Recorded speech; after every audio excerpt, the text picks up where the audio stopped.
아멘. 예, 우선 엎드려서 인사하겠습니다. 복 있는 사람이 됩시다. 은혜 받읍시다. 다 잘 될 것입니다. 아멘. 예수님의 생애를 보면 공생애를 시작할 때 세례 요한에게 물 세례를 받았습니다. 실상은 하늘로부터 성령의 세례를 받았고, 하나님께서는 나사렛 예수에게 성령과 능력을 기름 붓듯 부으셔서 그가 두루 다니시고 선한 일을 행하시고 마귀에게 있는 모든 자를 자유케 하셨습니다.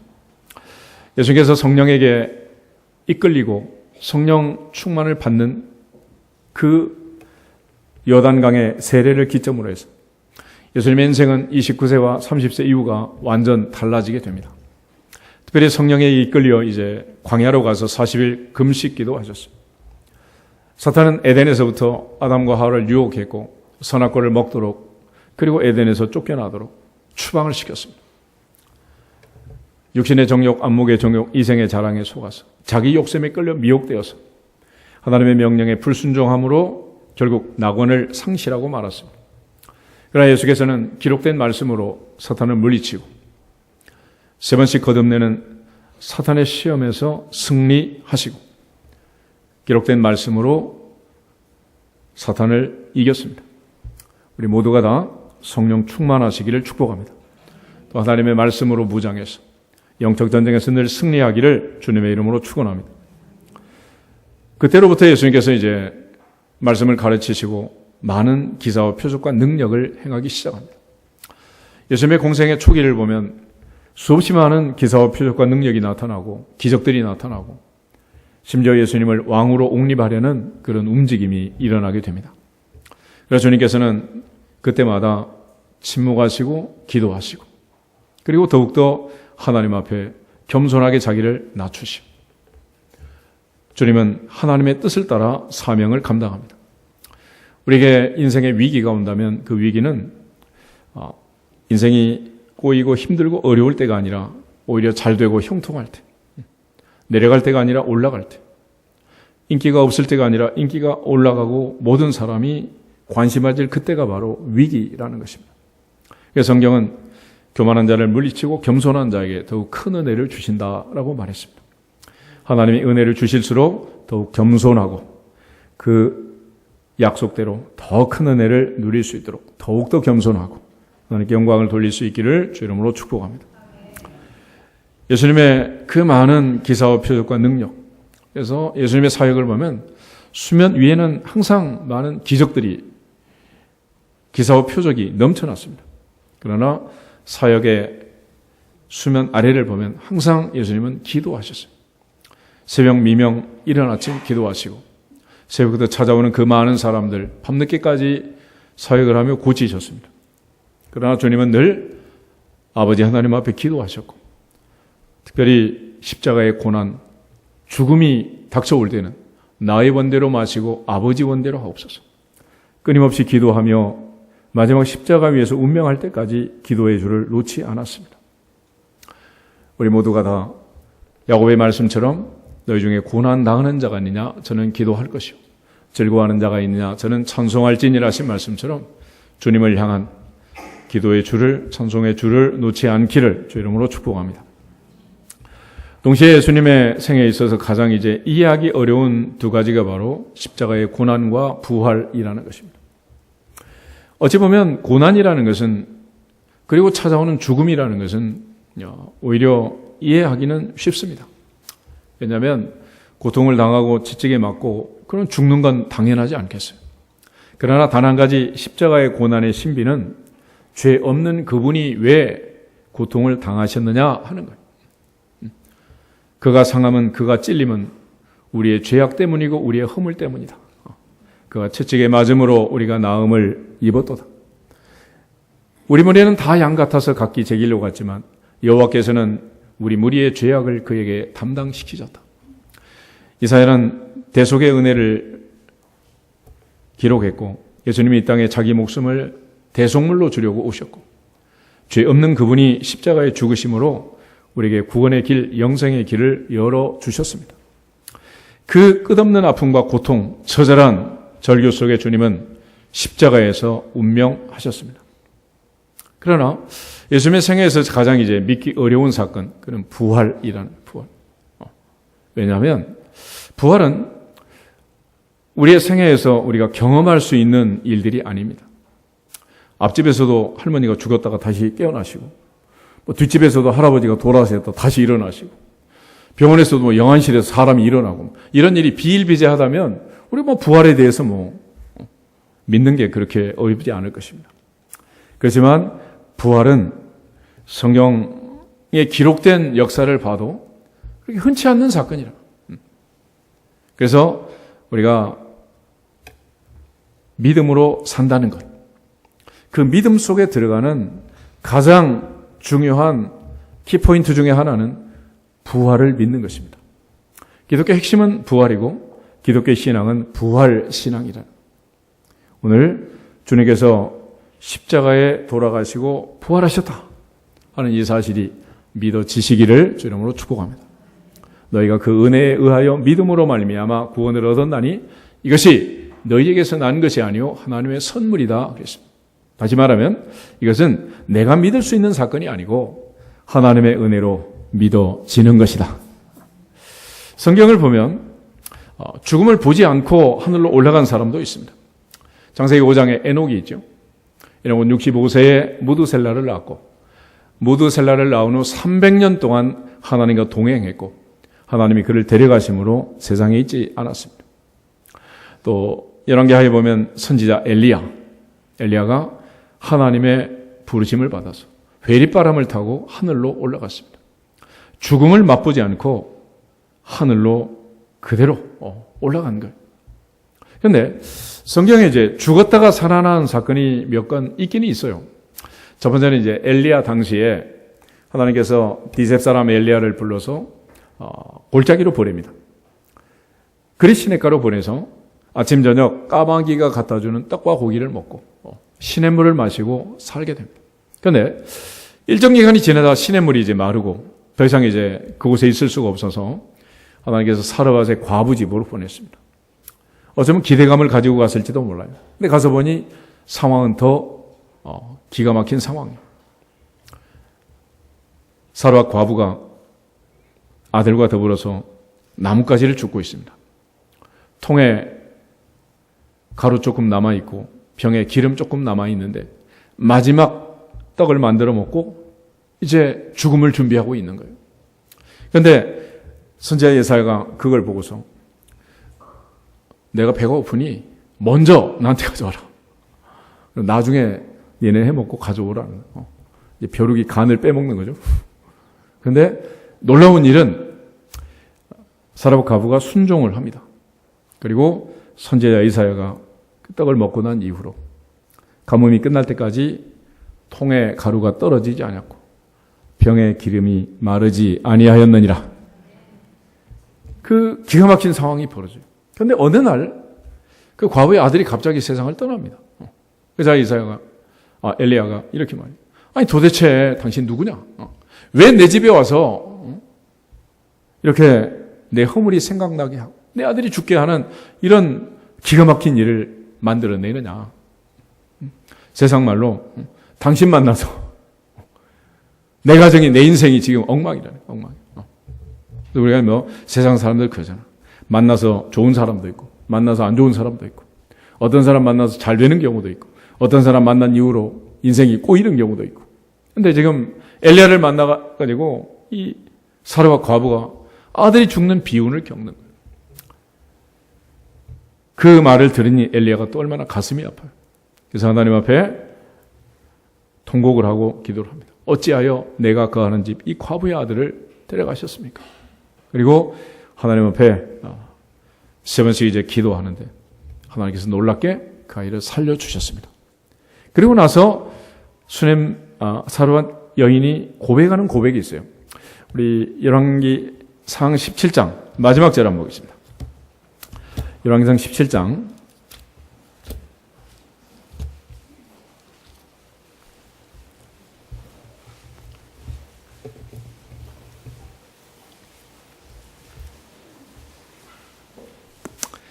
20절부터 우리 24절 한번 보겠습니다. 여호와께서 부르짖어 여호와께 부르짖어 이르되 내 하나님 여호와여 주께서 또 내가 우거하는 집 과부에게 재앙을 내리사 그 아들이 죽게 하셨나이까 하고 그 아이 위에 몸을 3번 펴서 엎드리고 여호와께 부르짖어 이르되 내 하나님 여호와여 원하건대 이 아이의 혼으로 그의 몸에 돌아오게 하옵소서 하니 여호와께서 엘리야의 소리를 들으심으로 그 아이의 혼이 몸으로 돌아오고 살아난지라. 엘리야가 그 아이를 안고 다락에서 방으로 내려가서 그의 어머니에게 주며 이르되 보라 내 아들이 살아났느니라. 여인이 엘리야에게 이르되 내가 이제야 당신은 하나님의 사람이시요 당신의 입에 있는 여호와의 말씀이 진실한 줄 아노라 하니라. 아멘. 여인이 어느 날 갑자기 엘리야라는 선지자 하나가 자기 집에 왔는데 완전히 뭐 주인 행세를 하고 모든 건지 자기가 먼저 내가 먼저 너는 다음 뭐 이렇게 이제 주저앉아서 갈 생각도 안 하니 이거 얼마나 황당했겠어.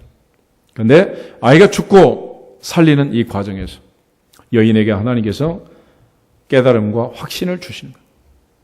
내가 이제야 당신은 하나님의 사람이시오. 당신의 입에 있는 여호와의 말씀이 진실한 줄 아노라. 할렐루야. 고난을 통해서 때로는 어떤 경험을 통해서 하나님께서 의도한 목적들이 있습니다.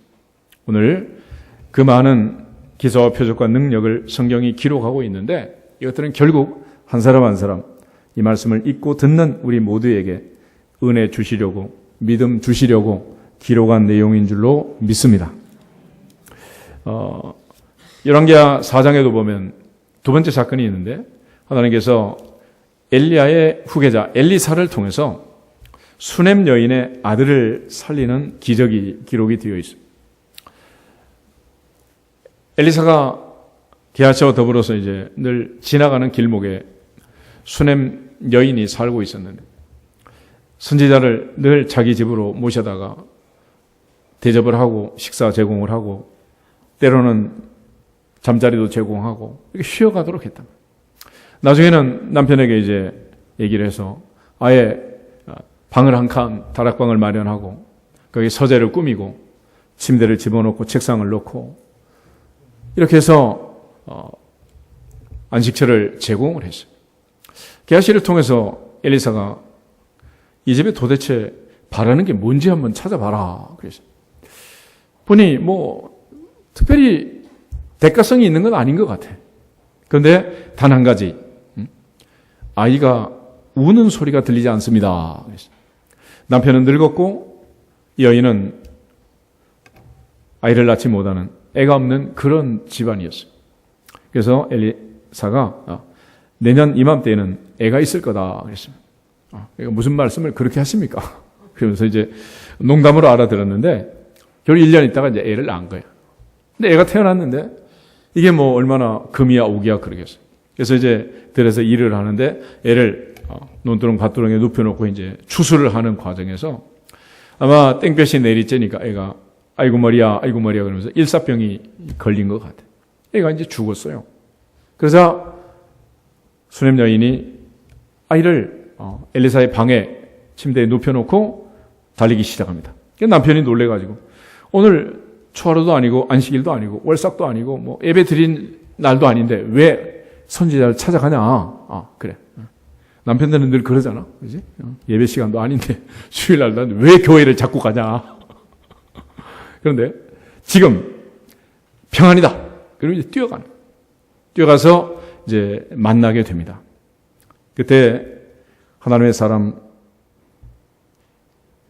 엘리사를 찾아갈 때 게하시가 와가지고 또 이제 같이 이제 이 상황을 보게 되는데 엘리사가 이제 게하시를 앞세워서 침상에 와가지고 기도를 시작하게 됩니다. 29절 보실까요? 열왕기하 4장 29절 우리 30절 두 절만 먼저 보겠습니다. 엘리사가 게하시에게 이르되 내 허리를 묶고 내 지팡이를 손에 들고 가라. 사람을 만나거든 인사하지 말며 사람이 내게 인사할지라도 대답하지 말고 내 지팡이를 그 아이 얼굴에 놓으라 하는지라. 아이의 어머니가 이르되 여호와께서 살아계심과 당신의 영혼이 살아 계심을 두고 맹세하노니 내가 당신을 떠나지 아니하리다. 엘리사가 이에 일어나 여인을 따라가니라. 아멘. 엘리사하고 지팡이 가가지고 지금 해결될 문제가 아니라는 거예요. 당신이 직접 왕진을 해야 되겠다. 그래서 이제 여인이 붙잡고 떠나지 않으니까 엘리사가 결국 그 집에 가게 됩니다. 32절부터 37절 계속해서 한번 드려보겠습니다. 엘리사가 집에 들어가 보니 아이가 죽었는데 자기의 침상에 눕혔는지라. 들어가서는 문을 닫으니 두 사람뿐이라. 엘리사가 여호와께 기도하고 아이 위에 올라 엎드려 자기 입을 그의 입에, 자기 눈을 그의 눈에, 자기 손을 그의 손에 대고 그의 몸에 엎드리니 아이의 살이 차차 따뜻하더라. 엘리사가 내려가서 집안에서 한번 이리저리 다니고 다시 아이 위에 올라 엎드리니 아이가 7번 재치게 하고 눈을 뜨는지라. 엘리사가 게하시를 불러 저 수넴 여인을 불러오라 하니 곧 부름에 여인이 들어가니 엘리사가 이르되 내 아들을 데리고 가라 하니라. 여인이 들어가서 엘리사의 발 앞에서 땅에 엎드려 절하고 아들을 안고 나가니라. 아멘. 그래서 역시 수넴 여인도 하나님의 사람 엘리사가 하나님의 선지자요, 또 그의 말씀이 얼마나 하나님의 말씀, 능력의 말씀을 증언했는가 하는 것을 이제 깨닫게 됩니다. 근데 이 사건은 여기서 끝나지 않고 열왕기 8장을 한번 보겠습니다. 8장을 보면 그 당시에 이제 그 땅에 흉년이 들게 되고 엘리사가 수넴 여인에게 블레셋 땅에 가서 잠깐 있어라. 그래서 7년 동안 기근을 피하게 됩니다. 근데 7년이 끝나고 이제 여인이 돌아와서 왕 앞에 자기의 집과 전토를 이제 회복시켜 달라고 호소하는데 그때 마침 이제 왕과 게하시가 얘기를 하고 있는 거예요. 그때고 게하시가 왕 앞에서 엘리사의 행적들을 쭉 얘기하고 왕은 또 다른 얘기 없느냐. 정말 엘리사를 통하여 일어났던 많은 기적들을 한번 얘기해봐라. 그런데 이제 사람 살린 얘기를 한 거예요. 근데 마침 그때 이제 이 여인이 들어와서 얘기함으로써 쉽게 이제 요즘으로 하면 민원이 그 자리에서 해결되는 그런 상황을 지금 전개시켜주고 있는데 3절부터 6절 한번 읽어보겠습니다. 7년이 다음에 여인이 블레셋 사람들의 땅에서 돌아와 자기 집과 전토를 위하여 호소하려 하여 왕에게 나아갔더라. 그때 왕이 하나님의 사람의 사환 게하시와 서로 말하며 이르되 너는 엘리사가 행한 모든 큰 일을 내게 설명하라 하니 게하시가 곧 엘리사가 죽은 자를 다시 살린 일을 왕에게 이야기할 때에 그 다시 살린 아이의 어머니가 자기 집과 전토를 위하여 왕에게 호소하는지라. 게하시가 이르되 내 주 왕이요 이는 그 여인이요 저는 그의 아들이니 곧 엘리사가 다시 살린 자니라 하니라. 왕이 그 여인에게 물으매 여인이 설명한지라. 왕이 그를 위하여 한 관리를 임명하여 이르되 이 여인에게 속한 모든 것과 이 땅에서 떠날 때부터 이제까지 그의 밭의 소출을 다 돌려주라 하였더라. 아멘. 예수님께서 이런 상황들을 모아가지고 정리하신 말씀이 있죠. 의인을 대접하는 자는 의인의 상을 받고 선지자를 대접하는 자는 선지자의 상을 받고 너희 가운데 지극히 작은 소자 하나에게 냉수 한 그릇이라도 대접하면 냉수상도 반드시 받는다. 그렇죠. 하나님 앞에 섬기는 자에게 주시는 이 은혜가 엘리사 당시에도 임했던 것처럼 우리가 살아가는 평생 또 하나님의 질서를 따라 또 섬기고 하나님이 주시는 그 상급을 누릴 수 있기를 주님의 이름으로 축복합니다. 구약 성경에서는 특별히 두 건의 사건이 있고 신약에서는 이제 요한복음 11장에 보면은 나사로의 무덤 앞에서 예수님이 죽은 나사로를 살렸던 이야기가 있어요. 요한복음 11장 한번 보겠습니다. 보시면 예수님께서 마리아와 마르다 그리고 나사로 이 세 남매가 살고 있는 동네 베다니를 자주 지나다니셨고 그때마다 이제 예수님께서 그 집에 들어가시면 마르다는 무릎 앞에서 말씀을 듣고 마르다는 부엌에 들어가서 식사 준비를 하고 늘 이러던 상황들을 우리가 잘 알고 있습니다. 그런데 오빠가 죽었다는 병들었다는 소식을 전했는데 예수님께서 이제 나흘이 지나서 죽은 다음에 온 거예요. 그래서 주님 계셨으면 내 오라비 죽지 않았을 것입니다 라고 하소연을 하게 됩니다.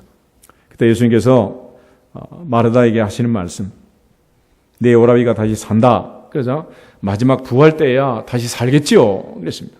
그래서 예수님께서 25절, 26절 하신 말씀인데 같이 한번 읽겠습니다. 25절 예수께서 이르시되 나는 부활이요 생명이니 나를 믿는 자는 죽어도 살겠고 무릇 살아서 나를 믿는 자는 영원히 죽지 아니하리니 이것을 내가 믿느냐.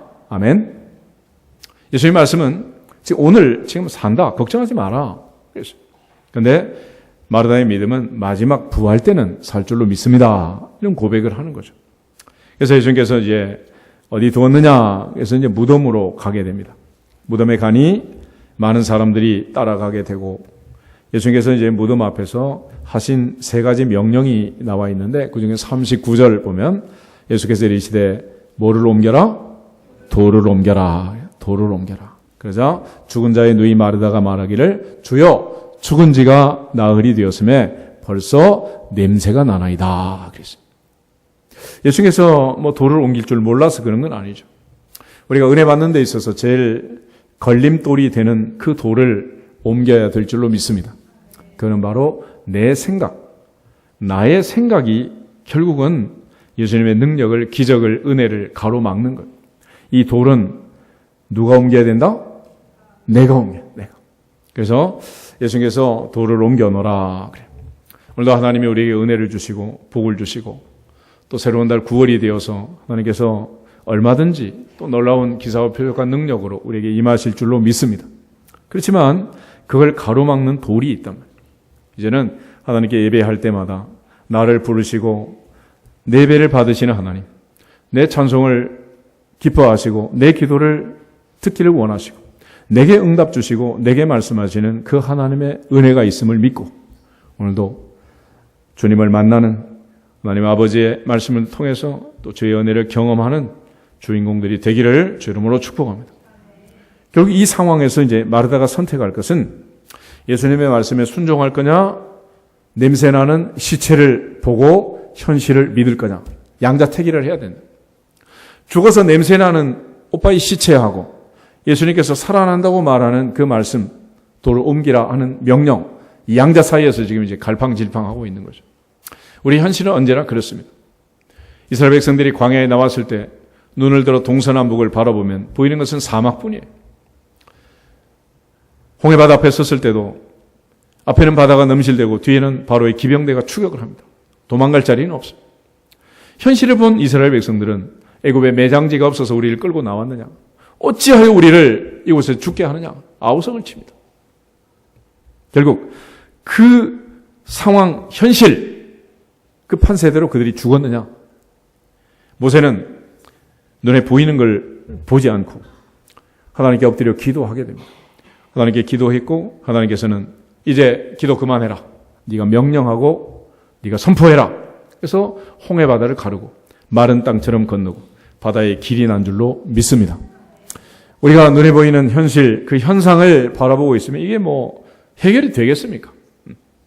내 몸에 병이 들었고 그야말로 이제 말기 암이 찾아왔다. 그럼 이게 어떻게 되겠어요? 그런데도 문제는 성경의 약속의 말씀을 믿을 거냐, 현실을 믿을 거냐. 성경은 분명히 그가 채찍에 맞음으로 우리가 나음을 입었도다. 나음을 입었도다. 다 나았느니라. 다 나았느니라. 성경은 낫다고 얘기하는데 우리는 아프 죽겠다는 거예요. 성경은 가나안 땅으로 들어간다고 말씀하는데 이스라엘 백성들은 광야에서 다 죽었다고 아우성을 칩니다. 그래서 너희 말이 내 귀에 들린 대로 행하리라 하신 말씀처럼 60만 3,548명은 광야에 엎드러져서 마지막 모세까지 다 죽었고 여호사 갈렙은 가나안에 들어간 줄로 믿습니다. 냄새나는 무덤 앞에서 돌을 옮겨 놓을 건지 돌아갈 건지 내가 선택해야 돼. 예수님께서 내 말이 내가 믿으면 하나님의 영광을 부리라 하지 않았느냐? 다시 다그치고 드디어 돌을 옮겨 놓게 됩니다. 그때 주님 감사의 기도를 들으시고 나서 43절 이렇게 말했어요. 나사로야 나오라. 나사로야 나오라. 할렐루야. 나사로야 나오라. 그러자 죽은 나사로가 수족을 배로 동인 채로 나왔습니다. 우리가 태초부터 하나님 말씀이 선포될 때 천지 만물은 창조의 기적을 경험하고 하늘도 땅도 바다도 육지도 나무도 동물도 식물도 다 존재하게 되었습니다. 예수께서 이 땅에 오셨을 때 풍랑이는 바다를 향해서 잔잔해라. 그래서 바다가 아주 잔잔하게 됐어요. 무화과나무에게 한마디 했더니 무화과나무도 순종하게 됩니다. 반석을 향해서 모세가 하나님의 명령에 따라서 반석을 명하여 물이 나게 해라. 명령에서 물이 터지는 그런 경험을 합니다. 그러나 민수기 7장에서 모세가 화가 나가지고 반석을 내리치게 되잖아요. 그럴 때 하나님께서 너 아웃이다 그랬어요. 아웃이다. 그게 못 들어가는 거예요. 결국 하나님 앞에서 우리가 믿음으로 선포하면 결과는 하늘 아버지가 책임져 주실 줄로 믿습니다. 믿음으로 선포하면 내가 하는 게 아니고 결과는 누가 주장하신다? 하나님이 하십니다. 하나님. 믿어지시기를 축복합니다. 하나님이 하십니다. 하나님. 내가 하는 게 뭐가 있어요? 어제도 성석계 자매 한 분이 왔다 갔는데 일산에서 중국어 선생님을 하는 선생님인데 여기 왁동에 유명한 산부인과에 가서 검사를 했는데 뇌 속에 선종이 있는 것 같다. 그래가지고 피 검사를 해가지고 데이터를 보니 이게 뭐 심각한 거예요. 그래서 이제 세브란스 보내가지고 검사를 했는데 첫 번째는 지난주에 이제 약을 너무 많이 먹어서 또 약물이 좀 해독이 된 다음에 검사를 하자. 그래가지고 이번 주에 목요일 날 검사를 했대요. 근데 병원에서 이제 수치가 127이 나왔는데 이번에 이제 세브란스 검사하니까 24인지 뭐 26인지 이렇게 나와가지고 완전 정상이 됐어요. 근데 지지난주 토요일 날 와가지고 또 기도를 받고 또 그 전주에 이제 예배 끝나고 또 기도를 받고 자꾸 기도를 해달라고 그러더라고요. 그래서 어제는 와가지고 이제 하시는 말씀이 기도 받을 때마다 자기 스스로가 아주 좋아진 걸 느꼈고 몸이 아주 가벼워졌고 얼굴에 이제 막 뾰루지가 나가지고 막 울퉁불퉁 하더라고요. 어제 보니까 얼굴이 깨끗하게 아주 이쁘셔서 내 믿은 대로 될지어다. 그러니까 믿음으로 받으면 어떤 것이 낫는 거고 내가 거절하고 거부하면 안 되는 거예요. 그러니까 어떤 암이든지 뭐든지 하나님이 고쳐주면 깨끗하게 낫는 것이고 하나님이 안 고쳐주시면 감기도 약 먹으면 2주일 안 먹으면 14일 그런 거지 뭐. 그러니까 지금 부활 사건은 그 부활 사건도 중요하지만은 그 사건을 누가 믿어야 된다? 내가 믿어야 돼. 내가 믿어야지. 그래서 예수님께서는 늘 네 믿은 대로 될지어다 그러잖아요. 믿은 대로 될지어다. 예수님은 선포했고 죽은 나사로는 나왔습니다. 그런데 마지막에 중요한 말이 하나 더 있어요. 우리 44절 한번 보겠습니다. 죽은 자가 수족을 배로 동인 채로 나오는데 그 얼굴은 수건에 쌓였더라. 예수께서 이르시되 풀어놓아 다니게 하라 하시니라. 아멘. 결국 부활은 뭐냐? 나를 믿는 자는 영원히 살리라. 영원히 살리라. 수넴 여인의 아들처럼 사르밧 과부의 아들처럼 살아났다가 또 죽으면 뭐야? 그럼 부활이 아니지. 부활은 뭐냐? 살아나가지고 영원히 사는 거야. 영원히. 영생이다. 영생. 그런데 지금 나사로에게 있어서 문제가 뭐냐면 죽었다가 살아나긴 했는데 지금 수족이 손발이 꽁꽁 묶여있는 풀어놓아 다니게 해라. 여러분 재밌는 것은 사람들이 이제 문제가 있으면 이제 병원을 가죠. 또 경우에 따라서는 대수술을 하기도 합니다. 그런데 수술을 해서 뼈를 깎고 그야말로 장기를 교체해서 이식도 하고 여러 가지 그야말로 사경을 해보고 죽음의 근처까지 이제 갔다 오기는 하지만은 문제는 그렇게 대수술을 해도 성질은 고쳐진다 안 고쳐진다? 안 고쳐진다. 그게 수술이 안 돼. 습관은 수술이 된다 안 된다? 수술이 안 되는 거예요. 수술이 안 돼. 그래서 여기서 지금 풀어놓아 다니게 해라. 이거는 주님 만나기 이전, 내가 큰 사건을 경험하기 이전의 상태에 묶여있던 것들을 풀어서 새로운 새 출발을 하라는 거예요. 새 출발. 예수님이 이 땅에 오셔서 죽으시고 부활하심으로 역사가 달라졌습니다. BC와 AD가 달라졌습니다. 예수님 이전과 예수님 이후가 달라졌습니다. 역사 자체가 완전히 다른 역사가 된 거예요. 사울은 다메섹 도상에서 주님을 만났습니다. 사울 동안 금식기도 하고 아나니아 선지자가 안수기도 할 때 눈에 비늘이 벗겨지면서 그는 예수 만나기 이전의 인생과 예수 만난 이후의 삶이 완전히 달라졌어요. 사울의 인생이 아닌 바울이 되는, 더 이상 공로주의자가 아니라 나의 나된 것은 하나님의 은혜라고 말하는 은혜주의자로 바뀐 줄로 믿습니다. 바뀌는 거예요. 우리가 나를 묶고 있는 것이 무엇인지 생각해 보십시오. 그 묶임에서 벗어나야 된다. 우리는 일본에서 식민지하고 해방된 지가 벌써 몇 년이에요. 그렇지만 여전히 지금 아직도 묶여 있어요. 벗어나시기를 축복합니다. 430년 종살이하고 이스라엘 백성들이 애굽에서 출애굽했습니다. 그런데 몸은 출애굽을 했는데 마음은 늘 그곳에 가 있는 거예요. 시간만 나면 애굽으로 돌아가자. 애굽으로 돌아가자. 그때 먹던 수박, 부추에 참외, 마늘 생각난다. 그립다. 가자. 자꾸 묶여 있는 거예요. 예수를 믿고 하나님을 숨기는데도 믿기 이전에 그것들이 나를 계속 묶고 있어서 틈만 나면 조금 살만하면 교회로 오지 않고 또 교회로 나가는, 또 묶여있는 이 굴레들을 다 벗어 던지기를 주 이름으로 축복합니다.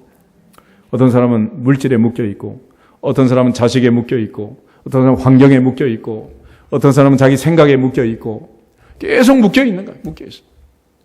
어떤 사람은 시어머니한테 묶여있고, 시누이한테 묶여있고, 형제들한테 묶여있고, 옴짝달싹을 못하는 거예요. 생명의 성령의 법이 죄와 사망의 법에서 너를 해방하였느니라. 주님은 포로된 자에게 자유를 주시고 우리를 풀어놓아 다니게 하라는 거예요. 진리를 알지니 진리가 너희를 자유케 하리라. 그런데도 여전히 묶여 있어요. 결국 몸의 구조만 바꾼다고, 다시 죽었다가 또 한 번 인생을 살게 했다고 새 사람이 되지 않는다는 거예요.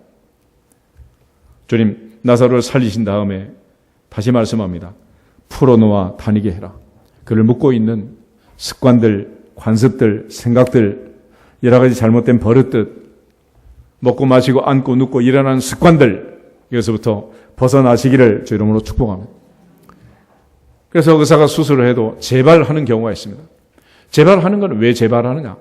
의사가 잘못하고 또 수술 잘못했다, 재수술했다, 이렇게 말하는 우리는 에덴 동산의 아담같이 의사한테 떠넘기는 거예요. 의사가 잘못한 게 아니고 의사는 잘 고쳐줬는데 누가 바꾸지 않았느냐? 자기가 바꾸지 않은 거예요. 수술 이전하고 똑같이 먹고 마시고 똑같이 생활하고 그러면 재발한다 안 한다? 당연히 재발하죠. 아무리 수도국제에 녹물 나온다고 새로 달아놔도 계속 같은 구조로 놔두면은 또 때가 되면 녹물이 나오는 거예요. 어쩔 수 없는 거 아니겠어요? 오늘 주님께서 나사로를 살리시면서 주신 새 말씀을 잘 기억하면 좋겠습니다. 돌을 옮겨 놓아라. 무엇이 내가 하나님 섬기고 신앙생활 하는데 은혜 받는데 걸림돌인지 이 걸림돌을 옮길 수 있기를 축복합니다. 믿음으로 과감하게 선포해서 죽은 나사로를 살린 예수님처럼 하나님의 전능하심을 믿고 또 선포하고 하나님 주신 은혜대로 예수 그리스도의 이름으로 물리치고 승리하기를 주 이름으로 축원합니다. 그러나 더 중요한 것은 풀어놓아 다니게 해라. 묶이면 안 돼요. 이제 우리 새로 지휘자가 오셔가지고 오늘 찬양을 처음 들었는데 지난주에는 뭐 목사님도 바뀌고 지휘자도 바뀌고 예배도 짧고 참 좋았다면서. 그렇지만 오선지에 묶이면 찬양 제대로 할 수 있어요, 없어요? 못하는 거야. 그래서 영감이 있고 그야말로 은사가 있는 애들은 묶이지 않아요. 오선지 보고 피아노를 치는 게 아니라 지가 그냥 날아다니면서 치는 거야. 편곡하고 다 해가지고 재해석해서 할렐루야. 자유로운 영혼이 돼야 돼. 묶이면 안 돼. 묶이면 어딘가 묶이면 우리는 그때부터 부자유하게 됩니다. 하나님의 은혜 안에서 자유할 수 있기를 축복합니다.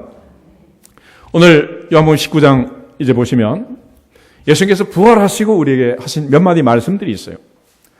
그 중에 첫 번째는 안식 후 첫날 저녁에, 그리고 또 한 번은 8절 26절이면 여드레를 지나서, 그래서 이제 주일을 기점으로 해가지고 예수님이 등장하고 있습니다.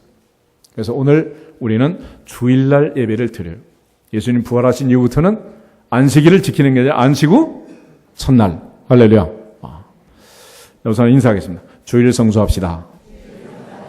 부활 신앙은 뭐냐? 주일 성수하는 거예요.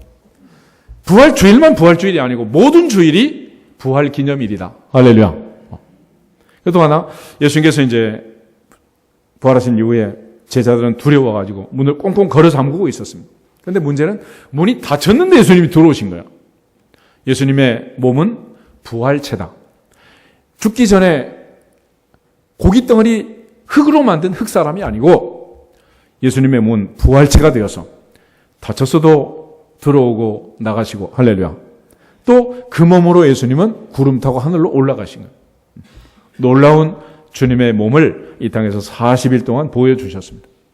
우리도 그렇게 변할 줄로 믿습니다.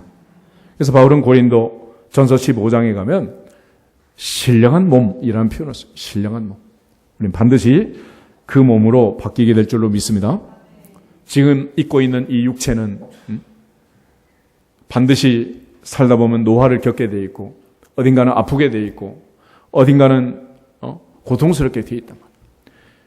그래서 늘 이 눈에 보이는 육체, 여기에 갇혀가지고 우리 고통 속에 있는 거예요. 그렇지만 때가 되면 예수님처럼 신령한 몸을 입게 될 줄로 믿습니다. 그리고 예수님께서 이제 제자들이 오셔서 19절에 보면 너희에게 평강이 있을지어다. Peace be with you. 그러면서 평강을, 히브리 말로 샬롬이라는 인사를 합니다. 평강이 있을지어다. 또 21절에 다시 한번 너희에게 뭐가 있어라? 평강이 있을지어다. 할렐루야. 아멘. 그럼 인사하겠습니다. 당신에게 평강이 있기를 원합니다. 그래서 지금 어떤 집에 가든지 평강을 빌라 그랬어요. 평안하기를 빌어라. 받으면 좋고 못 받으면 누가 받고? 내가 받고. 그러니까 못 받을 것 같은 사람한테 인사를 하면 이 막 떠버려야 되는 떠버려. 자꾸 빌어. 자꾸. 아멘. 우리 다시 한번 인사하겠습니다. 9월에도 복 많이 받으세요. 꼭 뭐 새천날만 그러는 거 아니야. 매번 평강을 빌고 인사하고 할렐루야.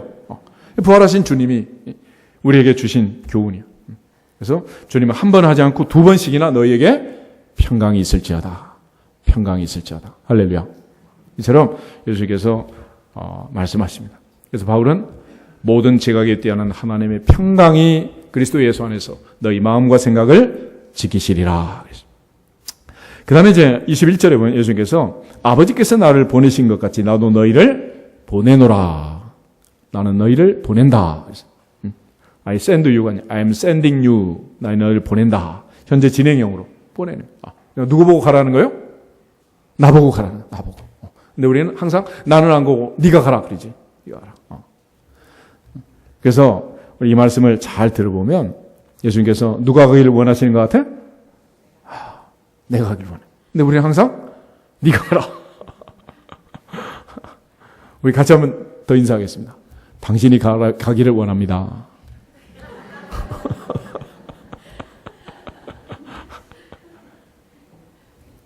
주님은 나를 보내. 나를. 아멘? 내가 가기를 원해. 예수님 말씀 중에 이런 게 있죠. 눈을 들어 밭을 보라. 휘어져 추수하게 되었다. 그렇지만 일하는 일꾼이 없으니 주인께 기도해요. 일꾼을 보내주소서. 그렇게 구하라고 예수님 말씀하세요.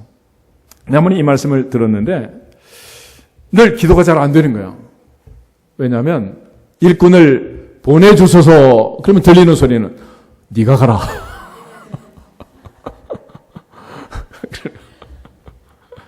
찔리는 사람 팍팍 찔리고 항상 하나님 앞에 충성하시기를 축복합니다. 내게 주신 사명이 있고 책임이 있는 거야. 잘 감당해서 하나님이 약속하신 하늘의 상급이 풍성하기를 축원합니다. 그 다음에 또 하나 22절 뭐 받아라 그랬어? 숨을 내쉬면서 뭐 받으라? 성령 받으라. 내가 있으면 이상하지만 누가 하신 거예요? 예수님이 하신 거예요. 이거는 여기서 처음 한 게 아니고 태초에 하나님도 하신 거예요. 흙으로 사람을 빚으시고 그 코에 뭘 집어넣었어요? 생기. 생기를 집어넣어서 생명이 됐잖아요. 그러니까 육체도 호흡이 끊어지면 죽는 거예요. 성령도 역시 마찬가지로 호흡과 같다. 호흡. 그래서 성령의 생기가 충만하기를 축원합니다. 에스겔 37장을 보면 하나님께서 에스겔을 통해서 이제 성령이 들어올 때 나타나는 놀라운 신비를 기록하고 있잖아요. 에스겔을 골짜기로 데려갔는데 뼈다귀가 완전히 가득가득 차 있는. 요즘 캄보디아 가면 이제 막 타워를 만들어가지고 그 안에 뼈들을 막 쌓아놨는데 인자야 이 뼈가 살겠느냐 그랬어. 에스겔이 보고 깜짝 놀래가지고 주님이 아시지 내가 어찌 알겠습니까? 그러자 네가 명령해라 그래. 그러자 에스겔이 뼈들아 살아나라. 그러니까 이 뼈 젖바가 마다 들고 그 위에 힘줄이 생기고 핏줄이 생기고 근육이 덮이고 피부가 덮이고 사람이 살아나기 시작하는. 거기까지는 뭐냐? 시체. 시체가 이제 뼈다귀가 시체가 돼가지고 골짜기에 가득가득 널려 있는 거예요. 마지막에 그 시체를 살리는 방법이 뭐냐? 하나님께서 에스겔에게 대언해라 그랬어요. 무슨 대언을 했느냐? 에스겔 37장 한번 보겠습니다.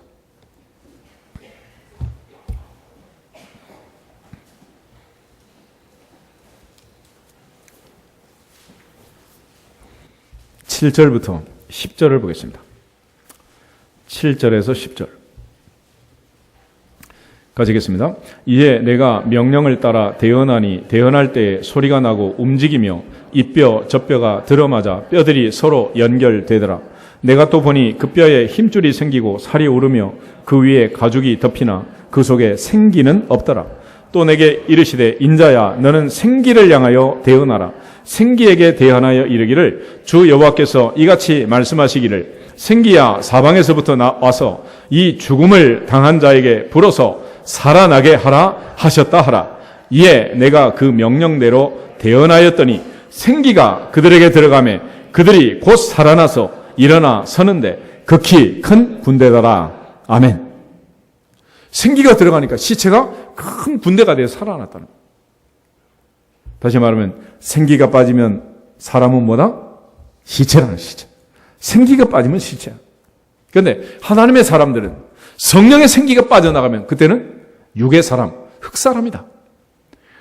하나님께서는 우리의 몸을 성전 삼아 성령을 보내시고 하나님의 성령이 우리 안에 거하심으로 우리는 하나님의 사람이 된 줄로 믿습니다. 누구든지 그리스도의 영이 없으면 그리스도의 사람이 아니라는 거예요. 그래서 하나님이 사람을 살리는 방법은 생기를 집어넣어 성령으로 말미암아 살리는 줄로 믿습니다. 그래서 예수님께서 숨 쉬면서 숨을 내쉬면서 성령 받으라 그랬어요. 어떻게 받으면 돼? 어떻게 받아야 돼? 받으라 그러면 그냥 받으면 되지 뭘 어떻게 받아. 다시 한번 인사해. 그냥 받읍시다. 그냥 받으면 되는 거지 뭐. 주시는데 받으면 되지. 그걸 뭐 또 뭐 계산을 하고 있어. 복잡하게. 살리는 방법은 딱 한 가지입니다. 로마서 8장 11절 한번 더 보겠습니다. 로마서 8장 11절.